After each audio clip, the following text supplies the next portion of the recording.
ভোটের সময় তৃণমূল প্রার্থীর লঙ্গরখানা চালানো নিয়ে প্রশ্ন বিজেপির। ভোটের মুখে কিভাবে লঙ্গরখানা চালাচ্ছেন জলপাইগুড়ি তৃণমূল প্রার্থী কৃষ্ণ দাস। অভিযোগ গেরুয়া শিবিরের। প্রার্থীর বাড়িতে প্রত্যেকদিন 30 জনের খাওয়া দাওয়ার আয়োজন করা হচ্ছে। হারমাদ বাহিনীকে লালন পালন করতে হেসেল খুলেছেন তৃণমূল প্রার্থী। তোপ গেরুয়া শিবিরের। ভোটের জন্য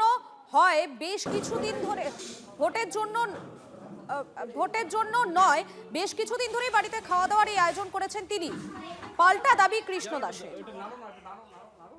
মনে করেন হয়তো যে লোককে খাওয়া দাওয়া নিয়ে তাকে ভোট দেওয়া, তার জেতার পক্ষে তার একটা এই বিষয়টা যেহেতু রয়েছে, তবে আমি ওনার সম্বন্ধে এটুকু বলবো, হারমাদ বাহিনী পুষে তাদেরকে খাওয়িয়ে তাদেরকে পোষ্য করে রেখে ভোটে জেতা যায় না।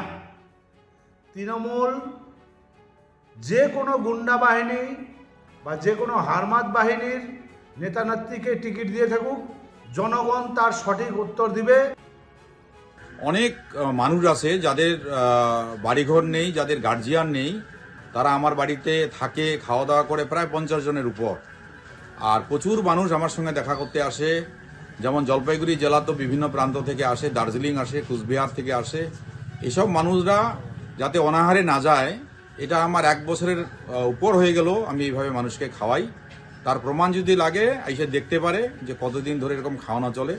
ইলেকশনে জিতার জন্য আমি মানুষকে এইভাবে ভাত খাওয়াই, আমি ভোট নিতে চাই না। এবং যারা এখানে খাওয়া দাওয়া করে যায় তারা সবেই বিভিন্ন প্রয়োজনে আমার কাছে আসে।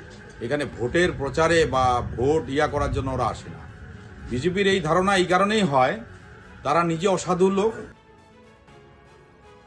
26শে নীলবাড়ির লড়াইয়ে কুরুক্ষেত্র আর পলাশী বলতেই পারেন ভবানীপুর এবং নন্দীগ্রামকে।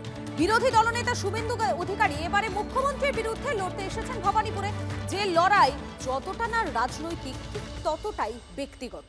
ভূভারতে এমন দৃষ্টান্ত নেই। দেখুন বিশেষ প্রতিবেদন।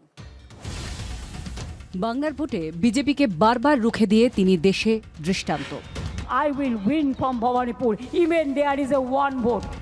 মুখ্যমন্ত্রীকে তাঁরই ডেরায় ঢুকে চ্যালেঞ্জ ছুড়ছেন বিরোধী দলনেতা। গোটা দেশে এমন নজিরও নেই।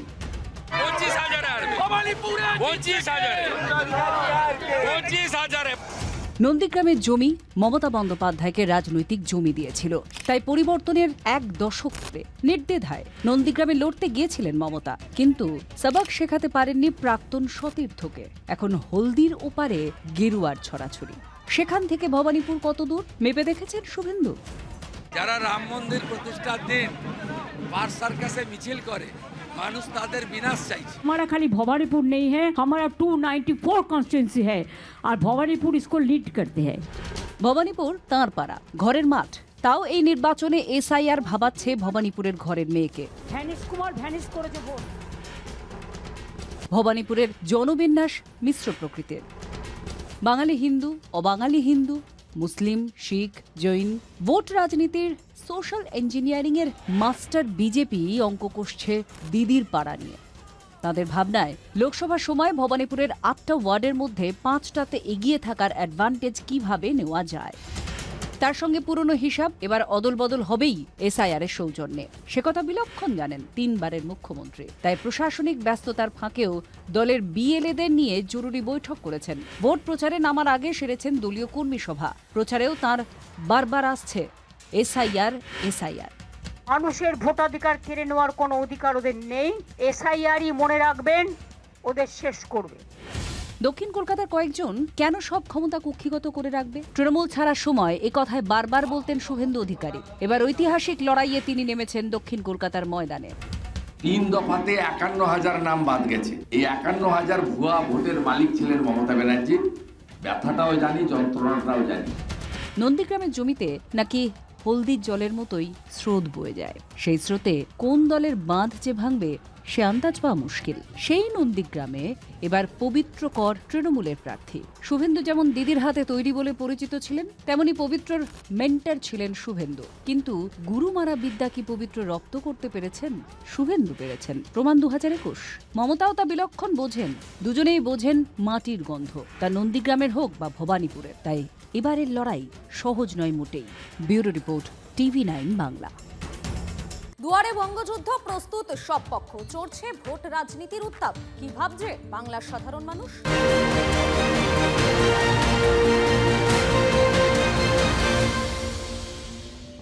আমরা এই মুহূর্তে দাঁড়িয়ে রয়েছি মুর্শিদাবাদের বেলডাঙ্গা রেলওয়ে স্টেশন সংলগ্ন এলাকায়। ভোটে কি বলছে সাধারণ মানুষ, কোন দিকে যাবে ভোটের ফলাফল, কি হিন্ট দিচ্ছেন এই বেলডাঙ্গা বিধানসভার এলাকার মানুষ, কি হিন্ট পাচ্ছেন বাম কংগ্রেস বিজেপি, কি হিন্ট পাচ্ছেন? বাম কংগ্রেসের কোনো এখানে কিছু ভূমিকা নাই। দেখা যাক, কংগ্রেস তো আমাদের এবছরের মনে হয় জোরই আছে।